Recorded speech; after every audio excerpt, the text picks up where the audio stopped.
Hey guys, welcome back to Digital Digest, and in this video I'm going to show you how to activate your Chase Bank debit card.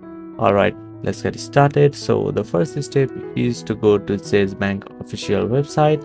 So let's go ahead and search for Chase Bank website. So to do that, let's search for activate Chase Bank debit card. We have the official Chase website.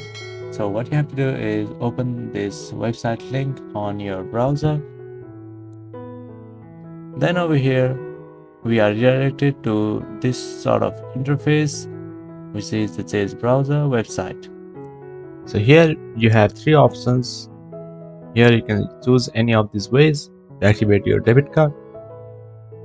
So the first option is to go to this website, which is chase.com/activate, or you can just activate with the Chase mobile app. Another option, what you can do is call the number on the back of your debit card, or you can use your PIN at any Chase ATM. Here what you have to do is log into your Chase account, and then let's search for how you can actually do it.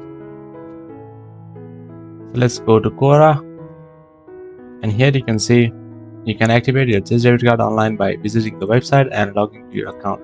So here you have to look for an option to activate your card, usually under account services or card services section. So you can just do this online. Since Chase is not available in my region, I couldn't show you properly, but that's it. That is how you'll be able to activate your Chase bank debit card. Thank you for watching this video, and I'll see you on the next one. Also, don't forget to subscribe to our channel for more videos like this.